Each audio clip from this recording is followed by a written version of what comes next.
हमारे श्री ठाकुर जी ने गोवर्धन पर्वत का ही पूजन क्यों करवाया? कहीं ना कहीं भगवान का ये प्रकृति के प्रति प्रेम है।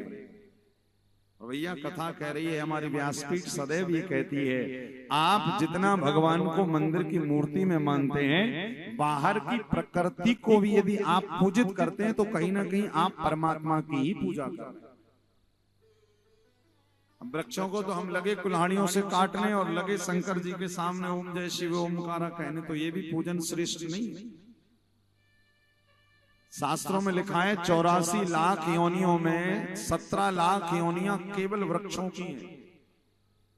इसी कारण जीवन में याद रखिए, एक सूत्र याद रखिए, क्या अपने जीवन में व्यक्ति को पूरे जीवन काल में कम से कम 5 वृक्ष लगाने चाहिए।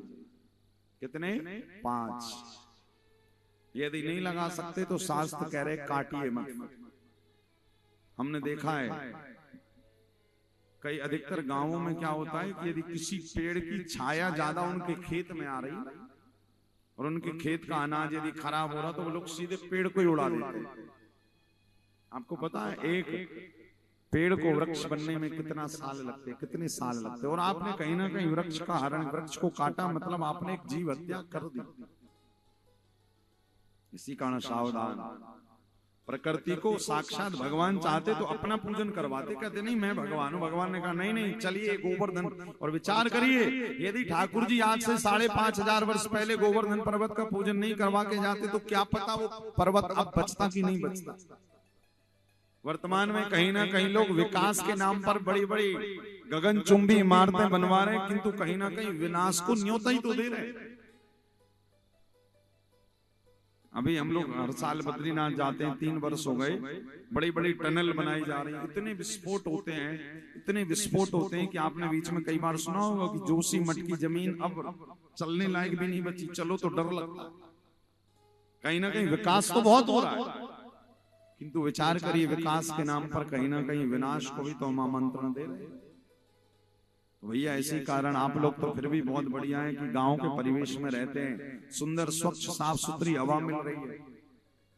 शहरों में जाकर देखिए, हम एक बार हैदराबाद कथा करने गए 2023-24 में, तो वहां पर सोसाइटी में कथा हुई थी मानसरोवर हाइट्स में।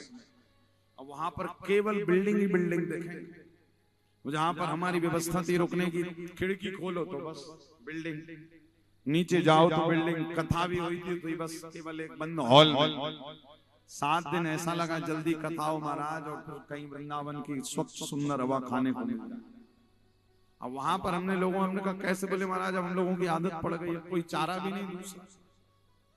तो आज भगवान ने श्री गोवर्धन का पूजन करवाने के पीछे ठाकुर जी का भाव था, कहीं ना कहीं भगवान प्रकृति के प्रति प्रेम ज्ञापित करना चाह रहे हैं। आज भगवान सारे ब्रजवासियों को ले गए कहां? श्री गोवर्धन। बोलिए गोवर्धन नाथ भगवान की। अब ठाकुर जी ने अपने मित्र श्रीदामा से कहा गई कि भैया गोवर्धन नाथ सच्ची के भगवान है। श्रीदामा ने कहा यदि सच्ची के हैं तो सच्ची में खाएंगे? बोले बिल्कुल। सारे ब्रजवासी गोवर्धन पर्वत के आगे खड़े हैं, 56 भोग रखा, सबने भोग लगाया भगवान को। तुदियम वस्तु गोविंदो तुभ्यमेव समर्पये। अब कन्हैया सोच रहे हैं यदि ब्रजवासी नेत्र खोलकर भोग लगाएंगे तो मैं गोवर्धन के अंदर प्रवेश नहीं कर पाऊंगा, इनको पता लग जाएगा कि कृष्ण ही गोवर्धन है। तो आज भगवान ने सारे ब्रजवासियों से कहा भैया देखो एक नियम है। क्या नियम है? हम लोग भी जब घर में ठाकुर जी को भोग लगाते ना भगवान को, तो नियम है हमारे यहाँ शास्त्रों में कि पर्दा लगा दिया जाता है। ठाकुर जी को पर्दा लगाया जाता 15-20 मिनट, और फिर बैठकर उनको पद सुनाए जाते। कई जगह तो ऐसा भोग लगाते हैं लोग और रखते हैं, और 2 मिनट बाद यदि बढ़िया मिठाई हो तो उठा लेते हैं। क्यों? अरे महाराज भगवान तो खाएं तो खाएं, पहले हम खा लें। इसी कारण ऐसा भोग नहीं लगाना चाहिए। कई जगह देखा 2 मिनट ठाकुर जी कहते भैया मत जाओ खाने के लिए, क्यों? बोले रखेगा 2 मिनट बाद उठा लेगा, इसी कारण जाओ ही मत। भोग लगाने का नियम कम से कम 15 मिनट बैठकर ठाकुर जी के सामने और प्रभु से कहो प्रभु आज घर में जो सामग्री थी, जो पदार्थ था, वो हम आपके लिए लेकर आए, कृपा करके आप इसको पा लीजिए। तो भगवान क्या करते हैं, फिर उसका भाव से भोग लगाते हैं। कई लोग प्रश्न करते हैं महाराज भोग तो लगाते, भगवान आज तक आकर खाए नहीं, क्या? अच्छा ये तो सही बात है, ठाकुर जी आज तक आए क्यों नहीं खाने के लिए? क्योंकि उनको पता है क्या, बोले कलयुग का जीव है, एक आध दिन तो बुलाएगा, 2-4 दिन बुलाएगा, और जब मैं रोज आकर कहूंगा ना कि रोटी 2 नहीं 2 और लाओ, 2 और लाओ, तो फिर कहेगा कि प्रभु अब आप मूर्ति में ही बढ़िया हो, बाहर मत आया।